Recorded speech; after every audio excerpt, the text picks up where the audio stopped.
Hi Leo, this is your horoscope for October 2013 with me, Lada from Astrology.com, where I have my birth chart calculator, where I want you to check your ascendant sign at least and listen to the prediction of your ascendant, or as we also call it, the rising sign, which is the sign that comes on the eastern horizon at the precise minute when you're born. This is your path.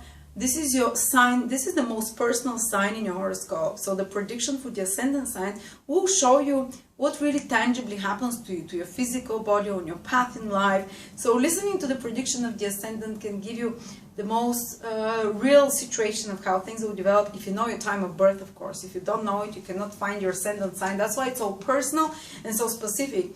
If you know your moon sign, then at least listen to the prediction of your moon sign, because it indicates what's most emotionally important for you, what's to the forefront of your consciousness, what will busy your mind the most. What happens to you tangibly is one thing, is the ascendant. You might not be thinking about that, but it can actually, life and the circumstances can put you in that environment and in the events that the ascendant sign describes. It can happen to you, but the moon sign is actually, you trigger what's happening around you through your own focus of thoughts there, because you're emotionally centered and your mind is centered there a lot. And the sun sign, everyone tends to check their sun sign only, which is the most general one as well, but you can mix the three predictions into one and see which you feel the most, because at different moments of the month you would experience to a different level each three of those signs. Anyway, what's happening, Leo, in October? Well, you have Mercury and Jupiter, the planets which trigger tangible real events whenever they combine together, and they're combining their rays, because they send influence to different parts of the sky. They're combining their rays to influence two parts of your horoscopes, which are the so-called emotional houses. So a lot of you, they're also called liberation houses. They're, in your case, the 4th and the 12th house. What's happening there? Okay, on an emotional level, these are houses of emotional healing. These are houses of buried subconscious emotional impressions that you've had from childhood, 12th house, from early childhood, something that maybe made such a deep impression on you and you've forgotten it, and it still has effect on you, like every time, for instance, you overate ice cream, and now every time you see ice cream with someone, you get a gut feeling, or you get pain, or maybe every time you hear someone say something, it triggers in you some negative reaction. This is things that happened to you in the past. You have a chance to heal them, maybe to release some of those things. On the 12th house, on the more emotional side, is past life memories. So you have a chance to release maybe some phobias, some worries that are very irrational, and you don't realize now where they're coming from at all, because these are things that you so deeply buried in the subconscious, So maybe through work with counselor, or maybe through one-to-one conversation with a loved one or with a friend, you can help unbury and take more control of some of those subconscious things that control you a bit more, or maybe you can get some more clarity about some emotional issue in your life, or maybe some emotional healing that from something that happened to you in the past and you haven't let go of it yet. You'll be able to move forward a little bit. So this is time, more introverted time, both of those houses and houses of the emotional well-being. So you are, especially if your moon is in Leo, like my moon is in Leo, or to a lesser degree the ascendant and the sun sign, because they're not so perceptive, emotional. But if you have especially the moon in Leo, the ascendant as well, you might be much more focused on emotional, more personal things of your life, exploring your consciousness, exploring your subconsciousness, exploring memories, maybe spending more time at home. 4th house, where they both trigger is your private home as well, that you spend time alone and the things that you do there, and feeling very safe and protected and nurturing for your soul. Is the house of happiness, they say, because we tend to be most comfortable and relaxed in our home.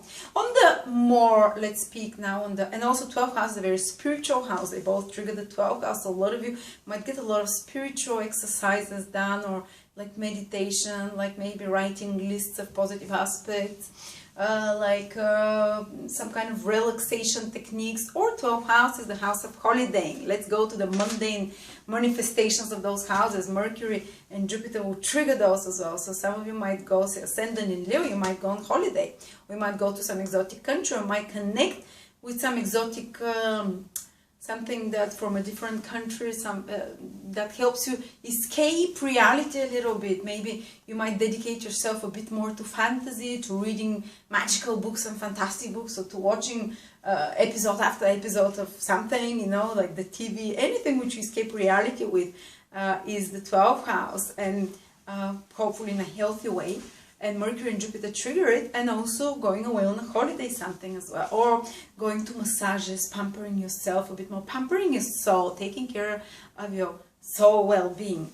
But on the material level, 12th house is long-term investments. 12th house rules expenses. But when two positive planets trigger it, the expenses that you have now, they'll pay off later. And that's why it also 12th house rules something that you feels like to you right now like an expense, but actually you invest £1,000 now for this to bring you 10,000 to 3 years down the line, but it feels like an expense now. So it's a very good time, especially ascendant or sun in Leo, or moon, and moon as well, to make some long-term investments. If someone offers you something to invest in, you know, you can look at it and maybe something can happen there and you're investing those money. Or 12th house is charity and giving to others. If you give now to others, so maybe cleansing, decluttering around, you're getting rid of things, you know, like liberation. As I said, these two houses are liberation. Whether you liberate yourself from money or possessions or anything, it brings you more lightness to your soul. It's like cleansing of your soul. So it's a good time to give clothes or to get rid of certain things around you rather than to accumulate. It's not a cumulative time. It's time of liberating yourself, you know, of emotional burdens, physical possessions and things like that. And this will do you good. This will make you feel good. This will not feel like, oh, it's a loss, I'm losing things. Or going on helping another, giving of your time to another. This will make you feel much more inspired and positive and healthy, healing of the soul. This is what will give to you some charitable work, some help, or just going and helping of another person with their work. But something that you do from a charitable point of view, you know, from giving point of view. This is the 12th house. And on the material level, as I said, is long-term investments. On the spiritual level is investing in good karma, good actions, which will pay back for you. A 4th house on the material level that Mercury and Jupiter both trigger for tangible results is property, and it's owning, it's property, it's land, it's family. And it's basically, some of you might change place of living, some of you might buy a house, some of you might improve something in the house, some of you just might buy something for the house, some of you might get very positive development or some good experience with their family, with their parents, with their mother. The 4th house is the mother figure, and some nurturing experience there with your closest family as well. And 4th house is also vehicles. Vehicles liberate us. They give us time as well. Just like the home and, you know, the protective environment of the home is liberating for us as well, where we can relax from the, you know, tensions of the world. And so are vehicles. And some of you might be buying houses, not houses, but some of you might be doing transactions with your cars, or buying a new car, or maybe doing something to do with vehicles in your cars as well. That pays off well. That is positive development in your life. Or some of you might just travel to your countries of origin to reconnect with, to reconnect to your roots, because your 4th house is the roots. And others might do this in a more emotional way by reminiscing, by reconnecting to childhood memories and trying to heal those, and, you know, going more introspective, introverted. But your imagination, your subconscious is very busy this month. Focus is on emotional issues, on personal issues, on family, on giving to others. You know, it's not so being in such a practical state of mind. It's more like your soul food. You're doing chicken soup for your soul this month, you know.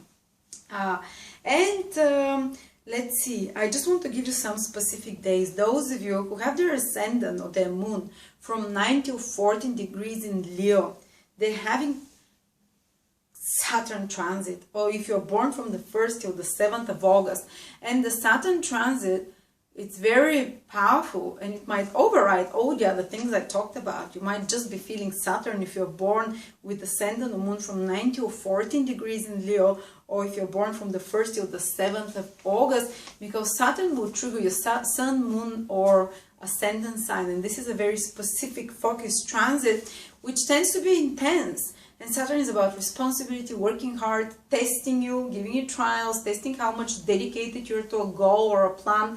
And if you're not, maybe you can lose a job then. Maybe you can quit a job. Maybe you can feel so disappointed from a job or from authority figure, especially if you're born from the 1st or 7th of August. Your job might feel like drudgery, like too much responsibility, like it's too hard or it's too burdensome to you. But if you work hard, Saturn pays back well. Saturn only gives good results for those who work hard, who are persevering, who are persistent. If you do not have the strength to persevere in something, it means your heart is not really into it, and often you'd let go of it, or Saturn will take it away from you, or will make you let go of some illusions about the future plans and goals that you're having. Or if it's your ascendant from 9 to 14 degrees, or moon, it's more like emotional issues that Saturn can trigger. How well do you feel emotionally? Actually, yeah, if your moon is from 9 to 14 degrees, you might feel emotional pressure on you. You might feel like emotional disconnection from someone. You might feel emotional detachment. If it's your ascendant there, you might feel also that you yourself are not really, somehow you're harder on yourself, and you have to, it's a bit of a testing time, it's a bit of a demanding time, it's a bit of a more negative incline of mind and state of mind that you have, and you learn to, and you have, it continues for about a month, a month or two. So if you're feeling more down, remember it's Saturn, and it's calling you to be mature, to grow up, to be responsible and take charge and take responsibility into your hands.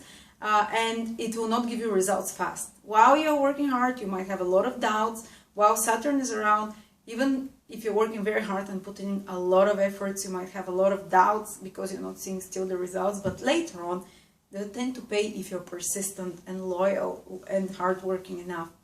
And also with the relationship, if you're having a testing of your relationship, if you're around those degrees, sun, moon, or ascendant, then this relationship will survive if it's real loyal, and you're trying hard there, and you're putting a lot of effort, and both sides are. If one of the sides is not fully committed, it has a chance to fall apart. Anyway, thank you very much, Leos, and good luck for those who are having Saturn transit. Saturn transit can be very tough, but they push us in the right direction. Thank you.